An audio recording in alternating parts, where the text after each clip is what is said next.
Balita Express. GV Balita Express. Mga balitang kinalap ng buong puwersa ng GV 99.9 Batangas. GV Balita Express. GV Balita Express. Mga balita sa loob at labas ng Timog Katagalugan. GV Balita Express. GV Balita Express. Narito na ang GV Balita Express.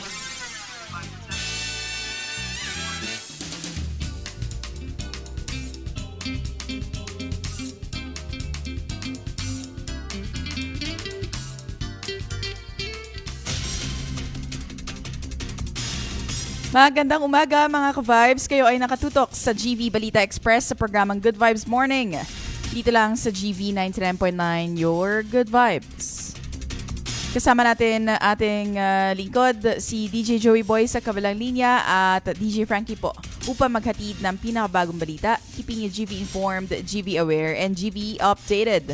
Muli, ito po ang GV Balita Express. oras natin ngayon, 6:46 a.m. on the clock, Philippine Standard Time. Hatid sa atin ng Alaksan FR. Pag totoo ang relief, totoo ang relax, Alaksan FR. At para sa ating headlines, balita. Arraignment ng kaso ni Sara Diskaya sa Cebu itinakda sa Enero 13. DILG naniniwalang nagsasagawa muna ng survey si Cabral sa taas ng bangin bago isagawa ang pagtalon. Mahigit 157,000 na pasahero dagsa sa PITX bago ang Pasko. Pamilya patay sa salpukan ng van at motor. 5 anyos ni rape, binigti ng charger, isinako. Police at suspect patay sa isang police operation sa Quezon. Lalaki natagpuan patay sa loob ng barracks sa Talisay, Batangas. POC kontento sa naging performance ng mga atleta ng bansa sa SEA Games. Maulap na kalangitan at pag-ulan inaasahan sa ilang bahagi ng bansa. Para sa detalye ng balita, arraignment ng kaso ni Sara Diskaya sa Cebu itinakda sa Enero 13. Para sa detalye ng balita, kasama natin DJ Joey Boy. Ibalita mo. GV Balita Express. DJ Frankie, itinakda sa susunod na taon ng arraignment ng kontraktor na si Sara Diskaya sa korte sa Cebu. Ayon kay National Bureau of Investigation o NBI spokesperson Palmer Malyari, na sa darating na Enero 13 ng alas 10 ng umaga, isasagawa ang arraignment sa Regional Trial Court Branch 27 sa Lapu-Lapu City, Cebu sa mga kasong graft at malversation. Nahaharap sa kaso si Diskaya dahil sa kasong may kinalaman sa 96.5 million pesos na ghost flood control project sa Davao Occidental. Una rito ay inaresto si Diskaya nitong Disyembre 18 at inilipat ito sa Cebu pagkatapos ng isang araw. Bukod kay Diskaya ay kasama nito ang pamangkin na si Maria Roma Rimando at 8 iba pa na sangkot sa nasabing anomalya. Para sa GV Balita Express, ito si DJ Joey Boy sa GV 99.9, your good vibes. DILG naniniwalang nagsagawa muna ng survey si Cabral sa taas ng bangin bago isagawa ang pagtalon. Para sa detalye ng balita, GV Balita Express. malaki ang paniniwala ng Department of Interior and Local Government o DILG na nagsagawa muna ng surveillance si dating Department of Public Works and Highways o DPWH Undersecretary Catalina Cabral sa lugar bago ito tuluyang tumalon sa malalim na bangin ng Tuba, Benguet. Ayon kay DILG Secretary John Vic Remulla, na unang pinahinto kasi ni Cabral ang driver sa lugar bago nagtuloy sa lungsod ng Baguio at bumalik muli sa lugar. Unang nasita sila ng pulis dahil sa pinagbabawal ang pagparada sa lugar kaya sila ay umalis din. Nakita kasi si Cabral na magiging matindi ang pinsala kapag bumagsak sa lugar kung saan katumbas ito ng 10 palapag ng gusali ang taas. Magugunita noong Setyembre nang nagbitiw sa pwesto si Cabral matapos ang investigasyon ng Kongreso dahil sa umano'y anomalya sa pondo ng mga flood control projects, kasama rin sa akusasyon na tumatanggap ng kickbacks ang mga mambabatas at ilang opisyal ng gobyerno. Para sa GV Balita Express, ako po si DJ Frankie sa GV 99.9, your good vibes. Mahigit 157,000 na pasahero dagsa sa PITX bago ang Pasko. Para sa detalye, DJ Joey Boy, pasok. GV Balita Express.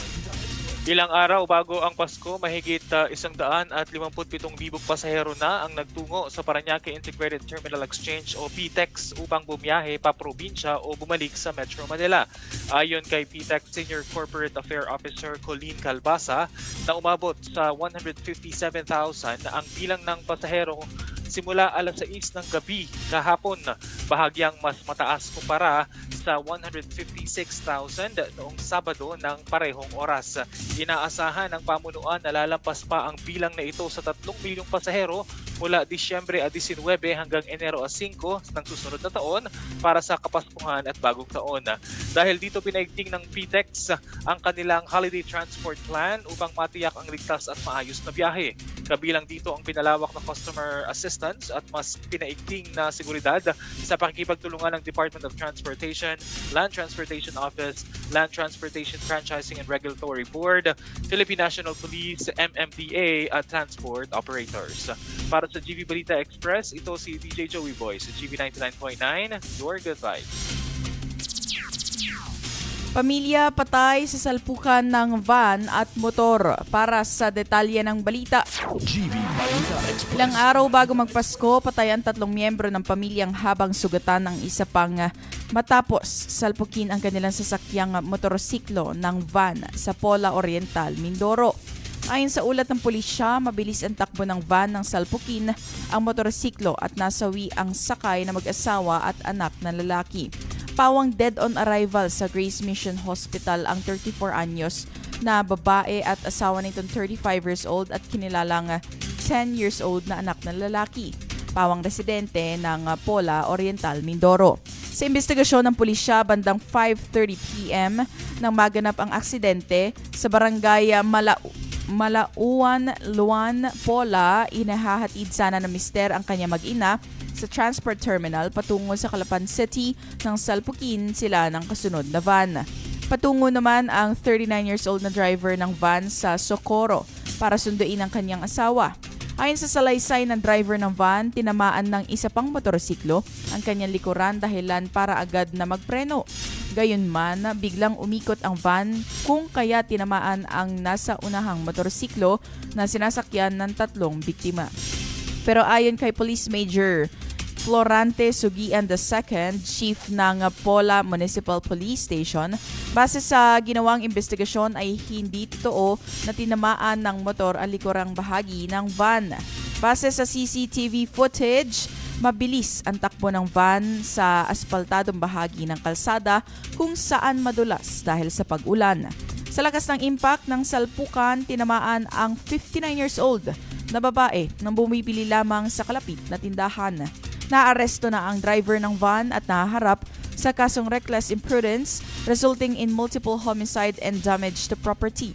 Para sa GV Balita Express, ako po si DJ Frankie. Sa GV 99.9, your good vibes. 5 anyos ni rape, binigti ng charger at isinako. Para sa detalye ng balita, DJ Joey Boy, ibalita mo. GV Balita Express. Karawal Dumal ang sinapit ng isang 5 anyos na babae matapos nagahasain, patayin sa bigti gamit ang kable ng charger, saka isinako at itinapon sa gilid ng kalsada ng 2 sospek sa Barangay Maria, Santo Tomas City, Batangas noong Sabado ng umaga. Ang batang nakasalid sa puting sako na kinilala sa alias na Maria ay natuklasan ng isang residente sa si Felicidad Maldilla bandang alas 6 ng umaga sa loob ng isang subdivision sa Barangay Santa Maria, Santo Tomas City. Sinabi ng tiyahin ng biktima na huli niyang nakita ang pamangkin noong Biyernes ng alas 10 ng umaga at bigo nang makauwi ang bata kaya humingi na sila ng tulong sa barangay. Si Maria ay natagpuan naman kinabukasan pero wala ng buhay na nasa gilid ng kalsada at nakasilid sa puting sako na natatakpan ng makapal na halaman sa tabi ng isang konkretong pader. Sinabi ng pulisya na binigti ang biktima gamit ang kable ng cellphone charger at may senyales ding ginahasa. Sa follow-up operation ng Santo Tomas Police, agad nitong naaresto ang 2 lalaking sospek sa pagpatay at pagsako sa batang biktima. Ito ay makaraang makakalap ng CCTV footage ng pulisya kung saan makikita ang batang biktima na pumasok sa bahay ng isa sa mga suspect na si alias Leo at hindi na nakita pang lumabas. Sa patuloy na pagre-review ng CCTV, nakita ang paglabas ng suspect na may bitbit ng isang sako. Nakahalintulad naman ang natagpo ang sako kung saan nakasilid ang batang si Maria. Agad na nagsagawa ng operasyon ng pulisya at naaresto si Leo na kalapit bahay lamang ng biktima. Sa interogasyon naman sa suspect, ikinanta naman ito sa mga suspect o sa mga pulis na hindi lang siya ang gumawa ng krimen kundi dalawa sila kasama ang umano'y isang alias J. Dito ay agad ring hinanap ng mga pulis si J at matagumpay na naaresto at nakuhanan ng 6 na plastic sachet ng shabu. Isa sa ilalim na sa pagsusuri ang bangkay ng biktima na posibleng halinhinang ginahasa ng dalawang suspect bago pinatay. Matatandaan na nito lamang Disyembre 17 ng umaga nang matagpuan din ng isang 5 taong gulang na batang babae na hinihinalang ginahasa rin bago pinatay sa barangay Maugay, Tanawan, Batangas.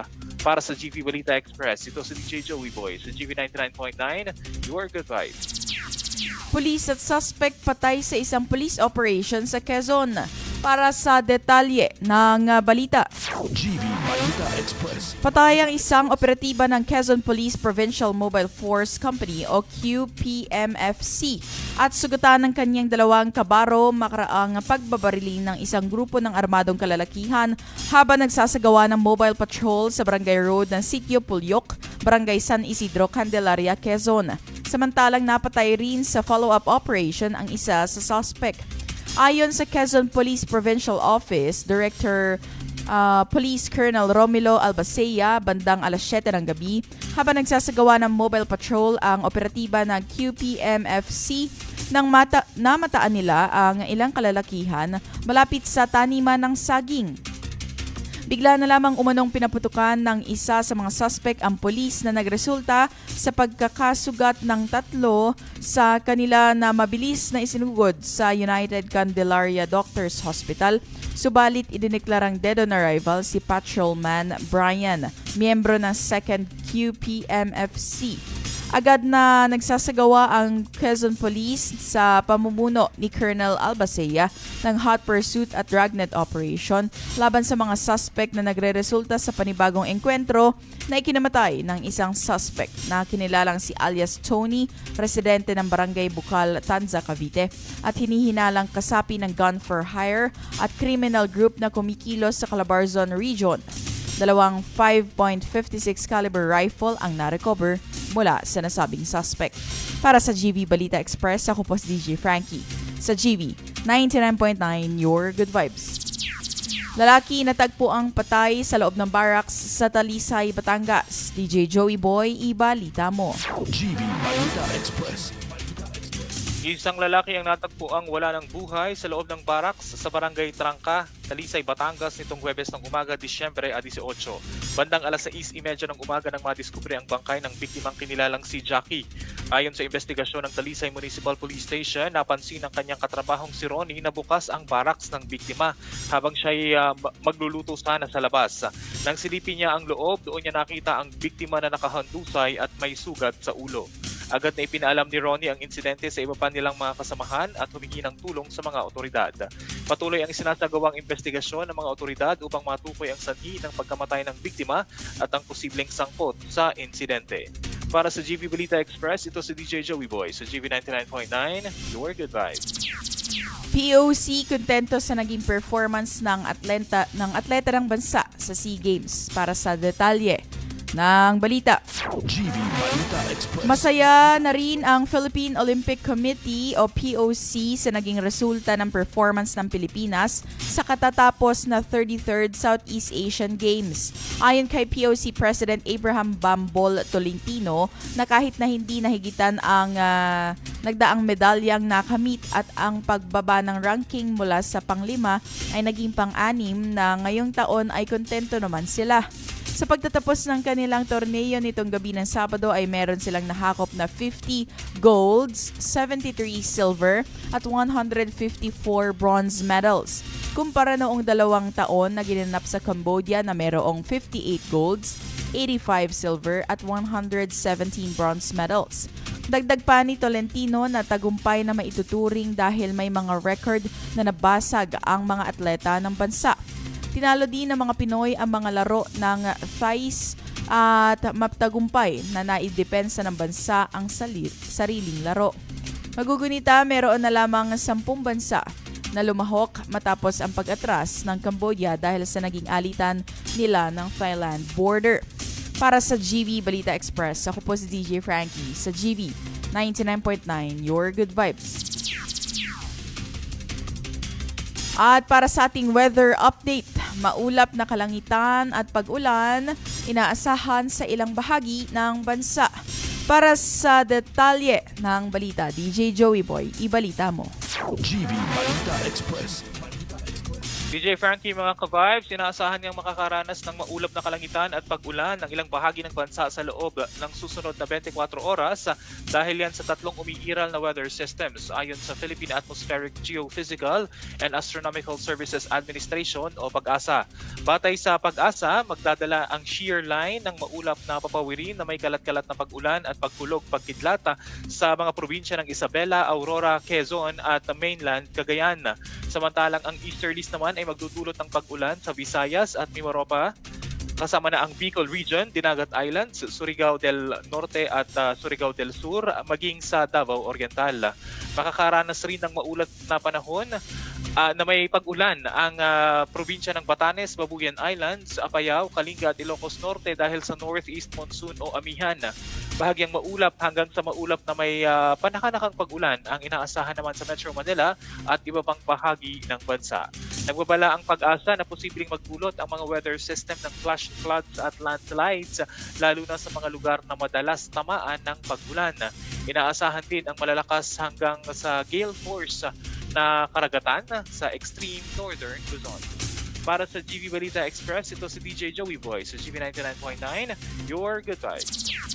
At yan ang kabuuan ng balita hatid sa atin ng Lipa Medics Medical Center. Follow them on their Facebook page, Lipa Medics Medical Center, their Instagram at Lipa Medics Medical Center, and you may check out their website, lipamedics.com. My name is DJ Frankie at nakasama natin sa kabilang linya si DJ Joey Boy, keeping you GV informed, GV aware, and GV updated. Time on the clock is 4 minutes past the hour of 7 in the morning, Philippine Standard Time. Manatiling nakatutok sa GV 99.9, Your Good Vibes. GV Balita Express. GV Balita Express. Mga may init na bagong balita. Mga balitang dapat mong malaman ngayong umaga. GV Balita Express. GV Balita Express. Mga balitang kinalap ng buong puwersa ng GV 99.9 Batangas.